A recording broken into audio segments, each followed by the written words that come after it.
Hello दोस्तों, welcome to mckforall.com में आपका होस्ट अमित। और इस वीडियो में हम गो थ्रू करने वाले हैं क्लैट 2020। वैसे तो ये इन जनरल क्लैट के लिए है, not only specific for 2020, but yes क्योंकि साल 2020 है तो 2020 की सीरीज में हम क्लास 2020 के बारे में बात करने वाले हैं। और ये टॉपिक है एलिजिबिलिटी को लेकर के, एलिजिबिलिटी और कुछ और चीज़ें जो एग्ज़ाम से जुड़ी हुई हैं। चलिए, तो हम जो बेसिक तरीका है सर्च करने का, गूगल सर्च करके हमारे सामने consortium NS NLU. Okay, so basically ये क्लैट एग्ज़ाम है क्या, और क्लैट को क्या मतलब है, और बाकी सारी बेसिक डिटेल्स।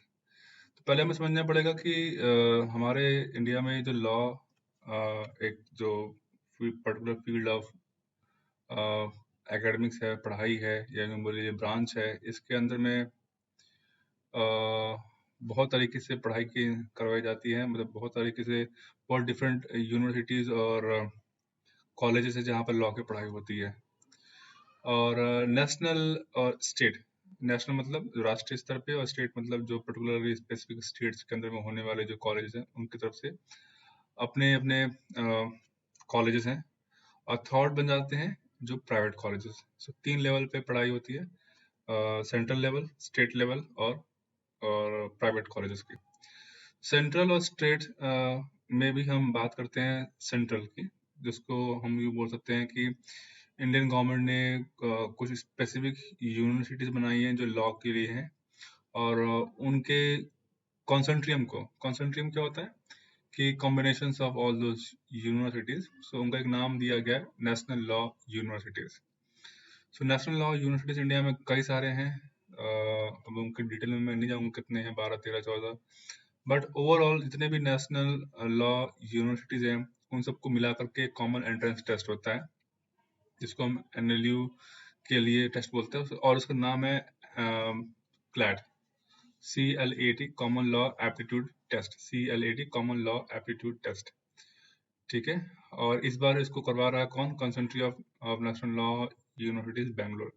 यानी कि क्योंकि बहुत सारी यूनिवर्सिटीज है, हर साल अलग अलग यूनिवर्सिटी करवाती है, इस बार बेंगलुरु एनएलयू करवा रहा है।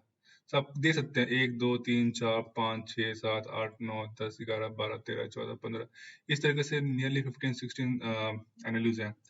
एक पर्टिकुलर एनएलयू है, एक पर्टिकुलर एनएलयू है जो कि इसके अंदर में नहीं आता, क्लैट के अंदर में नहीं आता, उसका अलग से इंटरेस्ट होता है। वो है NLU Delhi, national law university, जो कि द्वारका दिल्ली में है।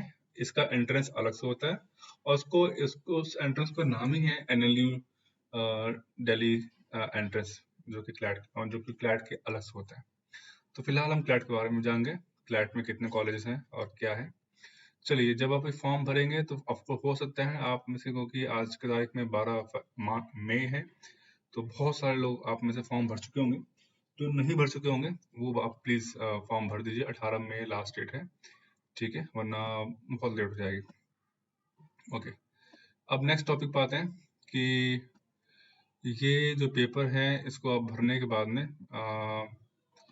देखिए, सारी जानकारी जो मैं आपको दे रहा हूँ वो ये सब यहाँ पे है, ठीक है, जनरल बॉडी और क्या क्या क्या क्या, ठीक है। ओके, पार्टिसिपेटिंग यूनिवर्सिटीज, इसीलिए मैं पहले आपको पहले जानकारी दे रहा हूँ, उसके बाद में आपको मैं दिखा रहा हूँ। देखिए, ये सारे हैं, ठीक है। Okay, fine. अब आते हैं क्लैट के बारे में। क्लैट के लिए मैं इसकी टैब पे क्लिक किया। अभी क्लैट एंट्रेंस के बारे में है, जानकारी तो आपको मैं दे चुका हूँ। रजिस्टर कैसे करना है और सब चीज़ें मैं इनकी डिटेल्स में मैं नहीं जाऊँगा। So first of all 2 level के एंट्रेंस होते हैं, अंडर ग्रेजुएट, पोस्ट ग्रेजुएट। और हम केवल अंडर ग्रेजुएट की तैयारी करेंगे, यानी कि जो अगर आप 12th में हैं तो आप अंडर ग्रेजुएट का फॉर्म भर सकते हैं। इनफैक्ट आप 12th कर चुके हैं, ग्रेजुएशन कर रहे हैं, तो भी आप भर सकते हैं। सबसे अच्छी बात ये है कि इसके लिए कोई एज लिमिट नहीं है, ठीक है। एलिजिबिलिटी में हम पहले बात कर लें। चलिए, एलिजिबिलिटी में कोई भी, there is no upper age limit for UG programme, यानी कि आप ग्रेजुएट भी कर चुके हैं तो भी आप भर सकते हैं। So there is nothing to be worried about. उसके बाद 45% मार्क्स चाहिए आपको, ठीक है, और 40% मार्क्स चाहिए अगर आप SC/ST से बिलोंग करते हैं तो। इसके अलावा OBC, PWD, OCI सबके लिए 45% मार्क्स चाहिए, जो कि बन ही जाते हैं बच्चों के, है ना। उसके बाद में हम आते हैं क्वालिफाइंग एग्जाम, जो बच्चे जो 12th में हैं, जो पेपर भर रहे हैं, वो भी अपना भर सकते हैं। तो ये रहा एलिजिबिलिटी के बारे में, ठीक है। और ये सीरीज अभी अंडर हो गया eligibility, syllabus, guide, question paper format, ये सारी अगले वीडियो में। फिलहाल अभी इस वीडियो को मैं यहीं पे फिनिश करता हूँ, कंटिन्यू करते हैं। हेलो दोस्तों, वेलकम टू MCQforall.com में आपका होस्ट अमित। और इस वीडियो में हम गो थ्रू करने वाले हैं क्लैट 2020। वैसे तो ये इन जनरल क्लैट के लिए है, not only specific for 2020, but yes क्योंकि साल 2020 है, तो 2020 की सीरीज में हम क्लास 2020 के बारे में बात करने वाले हैं। और ये टॉपिक है एलिजिबिलिटी को लेकर के, एलिजिबिलिटी और कुछ और चीज़ें जो एग्जाम से जुड़ी हुई हैं।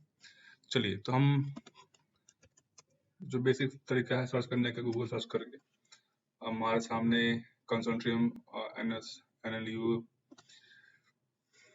ओके, सो बेसिकली ये क्लैट एग्जाम है क्या, और क्लैट को क्या मतलब है, और बाकी सारी बेसिक डिटेल्स। तो पहले हमें समझना पड़ेगा कि हमारे इंडिया में जो लॉ, एक जो पर्टिकुलर फील्ड ऑफ एकेडमिक्स है, पढ़ाई है, या यूँ बोलिए ब्रांच है, इसके अंदर में बहुत तरीके से पढ़ाई की करवाई जाती है। मतलब बहुत तरीके से, बहुत डिफरेंट यूनिवर्सिटीज़ और कॉलेजेस है जहाँ पर लॉ की पढ़ाई होती है।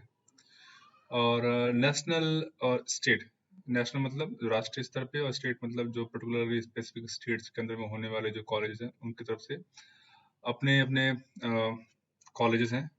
और थर्ड बन जाते हैं जो प्राइवेट कॉलेजेस। सो 3 लेवल पे पढ़ाई होती है, सेंट्रल लेवल, स्टेट लेवल और प्राइवेट कॉलेजेस की। सेंट्रल और स्टेट में भी हम बात करते हैं सेंट्रल की, जिसको हम यूँ बोल सकते हैं कि इंडियन गवर्नमेंट ने कुछ स्पेसिफिक यूनिवर्सिटीज बनाई हैं जो लॉ के लिए हैं, और उनके कॉन्सेंट्रियम क्या होता है कि combination of all those universities. So उनका एक नाम दिया गया national law universities. So national law universities India में कई सारे हैं, अब उनके डिटेल में मैं नहीं जाऊँगा कितने हैं, 12, 13, 14, बट ओवरऑल जितने भी नेशनल लॉ यूनिवर्सिटीज हैं, उन सबको मिला करके एक कॉमन एंट्रेंस टेस्ट होता है, जिसको हम NLU के लिए टेस्ट बोलते हैं, और उसका नाम है CLAT, CLAT, common law aptitude test, CLAT common law aptitude test, ठीक है। और इस बार इसको करवा रहा है कौन, consortium of national law universities Bangalore. यानी कि क्योंकि बहुत सारी यूनिवर्सिटीज है, हर साल अलग अलग यूनिवर्सिटी करवाती है, इस बार बेंगलुरु NLU करवा रहा है। तो आप देख सकते हैं 1, 2, 3, 4, 5, 6, 7, 8, 9, 10, 11, 12, 13, 14, 15, इस तरीके से नियरली 15-16 NLUs हैं। एक पर्टिकुलर NLU है जो कि इसके अंदर में नहीं आता, क्लैट के अंदर में नहीं आता, उसका अलग से इंटरेस्ट होता है, वो है NLU Delhi, national law university, जो कि द्वारका दिल्ली में है। इसका एंट्रेंस अलग से होता है, और इसको उस एंट्रेंस का नाम ही है NLU दिल्ली एंट्रेंस, जो कि क्लैट के अलग से होता है। तो फिलहाल हम क्लैट के बारे में जानेंगे, क्लैट में कितने कॉलेजेस हैं और क्या है। चलिए, जब आप फॉर्म भरेंगे तो आपको हो सकता है आप में से, क्योंकि आज की तारीख में 12 मई है, तो बहुत सारे लोग आप में से फॉर्म भर चुके होंगे। जो नहीं भर चुके होंगे वो आप प्लीज फॉर्म भर दीजिए, 18 मई लास्ट डेट है, ठीक है, वरना बहुत लेट हो जाएगी। ओके, अब नेक्स्ट टॉपिक पे आते हैं कि ये जो पेपर है, इसको आप भरने के बाद में देखिए, सारी जानकारी जो मैं आपको दे रहा हूँ वो ये सब यहाँ पे है, ठीक है, जनरल बॉडी और क्या क्या क्या क्या, ठीक है। ओके, पार्टिसिपेटिंग यूनिवर्सिटीज, इसीलिए मैं पहले जानकारी दे रहा हूँ, उसके बाद में आपको मैं दिखा रहा हूँ। देखिए, ये सारे हैं, ठीक है। Okay, fine. अब आते हैं क्लैट के बारे में। क्लैट के लिए मैं इसकी टैब पे क्लिक किया। अब ये क्लैट एंट्रेंस के बारे में है, जानकारी तो आपको मैं दे चुका हूँ। रजिस्टर कैसे करना है और सब चीज़ें मैं इनकी डिटेल्स में मैं नहीं जाऊँगा। So first of all 2 level के एंट्रेंस होते हैं, अंडर ग्रेजुएट, पोस्ट ग्रेजुएट, और हम केवल अंडर ग्रेजुएट की तैयारी करेंगे। यानी कि जो अगर आप 12th में हैं तो आप अंडर ग्रेजुएट का फॉर्म भर सकते हैं। इनफैक्ट आप 12th कर चुके हैं, ग्रेजुएशन कर रहे हैं तो भी आप भर सकते हैं। सबसे अच्छी बात ये है कि इसके लिए कोई एज लिमिट नहीं है, ठीक है। एलिजिबिलिटी की हम पहले बात कर लें। चलिए, एलिजिबिलिटी में कोई भी there is no upper age limit for UG programme, यानी कि आप ग्रेजुएट